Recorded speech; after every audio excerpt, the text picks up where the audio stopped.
శ్రీమాత్రే నమ. జయ గురు దత్తాత్రేయ నమ. ఈ వీడియోలో మనం తులారాశి వారికి మార్చి 2వ తారీఖు నుంచి 8వ తారీఖు మధ్యలో జరగబోయే వార ఫలాలు పరిశీలించినప్పుడు మరి ఈ వార ప్రారంభంలో ఈ రాశి వారికి రాశ్యాధిపతి శుక్రుడు వక్ర గమనంలోకి వెళ్ళడం జరిగింది. మరి ఈ కారణం వల్ల శుక్రుడు ఉచ్చలో ఉంటూ వక్ర గమనం పొందడం వల్ల అత్యంత బలవంతుడయ్యే అవకాశం ఉంది. కాబట్టి ఈ రాశిలో ఉన్నటువంటి ఏ రంగంలో ఉన్నవారైనా, ముఖ్యంగా సినిమా, టీవీ, మీడియా రంగంలో ఉన్న వాళ్ళకి ఒక విధమైనటువంటి గొప్ప గుర్తింపు రావడం జరుగుతుంది. వారికి కాన్ఫిడెన్స్ పెరిగి ఏదైనా చేయగలమన్నటువంటి కాన్ఫిడెన్స్ పెరిగే అవకాశం ఉంది. ఇది మగవారి కన్నా స్త్రీలకి శుక్రుడు ఎక్కువగా సహకరిస్తాడు. కాబట్టి ఈ రాశిలో ఉన్నటువంటి స్త్రీలకి గొప్ప గొప్ప అవకాశాలు రావడం జరుగుతుంది. గతంలో మీరు చేసుకున్నటువంటి రెమ్యునేషన్ కన్నా అది చాలా వరకు ఎక్కువగా ఉండే అవకాశం ఉన్నది. మామూలు సాధారణ స్త్రీలకి ఉద్యోగ ప్రయత్నాలు ఫలిస్తాయి. వారు ఏదన్నా కొత్తగా వృత్తిని కానీ వ్యాపారాన్ని కానీ ప్రారంభిద్దాం అనుకుంటే ఈ గ్రహస్థితి వాళ్ళకి చాలా వరకు సహకరించే అవకాశం ఉన్నది. అలాగే విద్యార్థులకి ఉన్నత విద్యా ప్రయత్నాలు ఫలిస్తాయి.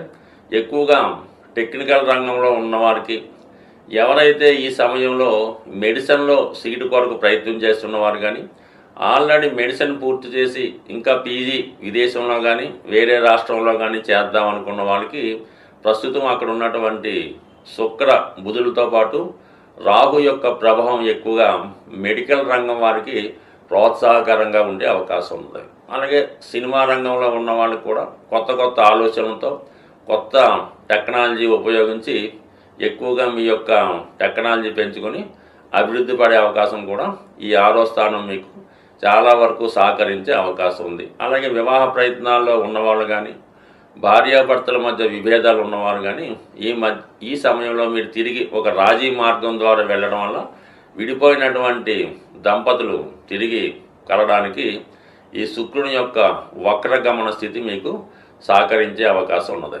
ఇక 5వ స్థానంలో శని, లాభాధిపతి రవి అక్కడ చేరడం వల్ల అనూహ్యంగా మీలో ఉన్నటువంటి టాలెంట్కి గుర్తింపు వస్తుంది. మీరు మిమ్మల్ని ఇంకా రుజువు చేసుకునే ప్రయత్నంలో మీలో ఉన్నటువంటి విద్యని ప్రదర్శించే ప్రయత్నం సక్సెస్ అయ్యే అవకాశం ఉంది. అయితే ఈ సమయంలో మీరు స్పెక్యులేషన్ కానీ షేర్ మార్కెట్ జోలికి ఎట్టి పరిస్థితులు కూడా వెళ్ళవద్దు.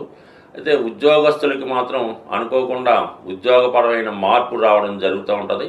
అది కొంతవరకు మీకు పనిష్మెంట్ లాగా కూడా ఉండే అవకాశం ఉంది. కాబట్టి సాధ్యమైనంత వరకు వచ్చిన అవకాశాన్ని, అది మంచి అయినా చెడైనా, స్వీకరించడం మంచిది. తర్వాత కొద్ది రోజుల్లోనే ఈ యొక్క ఇబ్బంది నుంచి మీరు బయటపడి మళ్ళా మంచి స్థాయిలోకి రావడం జరుగుతూ ఉంటుంది. ఎందుకంటే అతి తొందరలోనే ఈ శని భగవానుడు 6వ స్థానంలోకి, మీకు అనుకూలమైన స్థానంలోకి తిరిగి 30 సంవత్సరాల తర్వాత ప్రవేశించడం జరుగుతూ ఉంటుంది.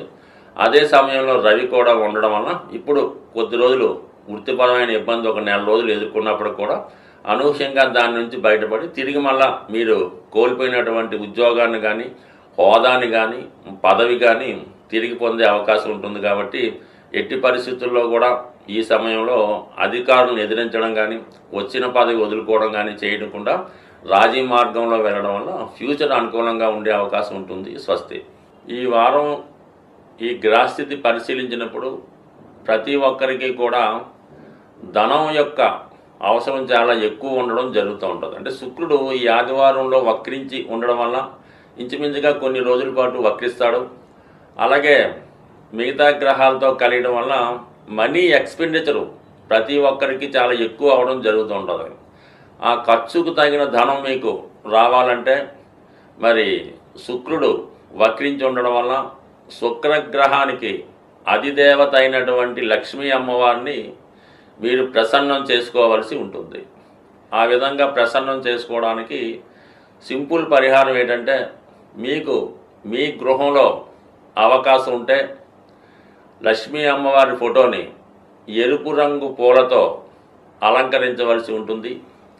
అలాగే అమ్మవారికి దానిమ్మ పండు, అంటే ఎప్పుడు కూడా ఒకే ఒక పండు నైవేద్యంగా కాకుండా కనీసం ఒక 4 లేదంటే ఒక 6 దానిమ్మ పళ్ళు నైవేద్యంగా పెట్టి అమ్మవారికి విధి విధానంగా కనకదార స్తోత్రము, లక్ష్మీ స్తోత్రము పారాయణ చేస్తూ ఆ ప్రసాదాన్ని 6 ముత్తైదువులకి పంచడం వల్ల లక్ష్మీ అనుగ్రహం కలిగే అవకాశం ఉన్నది.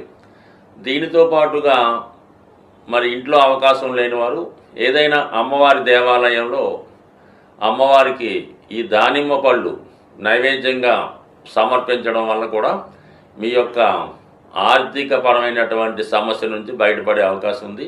చాలా వరకు ఈ మనీ రొటేషన్ పెరగాలన్నా చాలా వరకు శుక్రవారం రోజు ఏ విధంగా కూడా ఆర్థికపరమైనటువంటి లావాదేవీలు చేయకుండా ఉండడం మంచిది.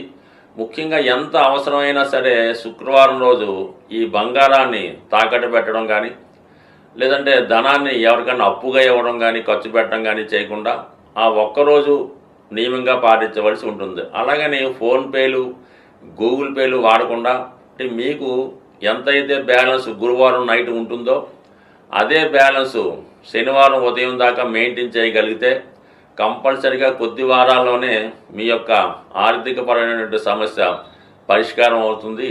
ఈ చిన్న ప్రయత్నం చెప్పడానికి సులువు కానీ చేయడానికి కష్టంగా ఉంటుంది. ఒక్కసారి ఒక 6 వారాలు ప్రయత్నించేయండి. మీలోనే మీకు తెలియకుండా ఒక గొప్ప ధనపరమైన అవకాశాలు రావడం జరుగుతుంది. అలాగే వేరొక పరమైన సమస్య కూడా చాలా వరకు ఈ ధనం గురించి, ఈ ధనం నిల్వ గురించి రావడం జరుగుతూ ఉంటుంది. ఎక్కువగా ఈ ఆంజనేయ స్వామి వారికి మంగళవారం రోజు సింధూరంతో పూజించవలసి ఉంటుంది. సో లేదు మనం ఏ టెంపుల్ పక్కన పెట్టుకుంటే మీరు ఏదైనా ఒక కాపరు రాగితో తయారు చేసినటువంటి ఆంజనేయ స్వామి యొక్క విగ్రహాన్ని తీసుకోవడం మంచిది. లేదంటే ఒక కాయిన్ మీద హనుమాన్ బొమ్మ ఉన్నవి మార్కెట్లో దొరుకుతుంటాయి. అదైనా మీరు ఒక రాగి పళ్ళెంలో ఆ ఆంజనేయ స్వామి రాగి విగ్రహాన్ని ఉంచి సింధూరంతో ఆంజనేయ స్వామిని మీరు పూజించవచ్చు. ఆ 108 నామాలతో చక్కగా మీరే పూజించి మొత్తం సింధూరం అంతా కూడా స్వామి మీద మూయబడి ఉండాలన్నమాట. అంటే పూర్తిగా సింధూరంలో స్వామివారి యొక్క విగ్రహం మునిగిపోవలసి ఉంటుంది. అప్పుడు మీరు దాన్ని ఎవరు టచ్ చేయని ప్రదేశంలో పెట్టి ఏదైనా బయటికి వెళ్ళినప్పుడు మాత్రం ఆ సింధూరాన్ని మీరు తిలకంగా ధరించి వెళ్ళవలసి ఉంటుంది. దానివల్ల కూడా మీకు నిత్యం మీ గృహంలో ధైర్యంతో కూడినటువంటి సంపద వచ్చే అవకాశం ఉంటుంది. అలాగే ఇదే రెమెడీ మీరు మన విఘ్నేశ్వరుడు కూడా బ్రహ్మాండంగా చేయొచ్చు.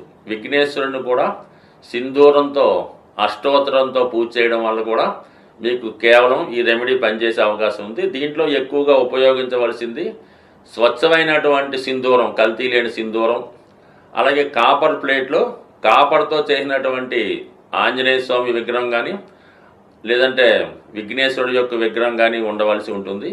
ఈ రెమెడీ చాలామంది ఆచరించి విజయం సాధించడం జరిగింది. కాబట్టి ఏదైనా ఒక రెమెడీ మీరు చేస్తున్నప్పుడు దాని మీద అనేక సందేహాలు రాకుండా మీరు చేస్తున్నటువంటి రెమెడీ ఇతరులకి చెప్పకుండా చేయడం వల్ల దాని ఫలితం చాలా ఎక్కువగా వచ్చే అవకాశం ఉంటుంది. కాబట్టి ఒకసారి ప్రయత్నం చేయడం వల్ల ఆటోమేటిక్గా మీ యొక్క ఆర్థిక సమస్యలు బయటపడతాయి. దానికన్నా ముందు ఆర్థిక సమస్యను ఎదుర్కొనే ధైర్యం రావడం జరుగుతూ ఉంటుంది. అందుకే ధైర్య సాహసే లక్ష్మి అన్నారు. కాబట్టి మరి ధైర్యంతో ఏ పని చేసినా మీకు ఆ కార్యం సిద్ధిస్తుంది. స్వస్తి.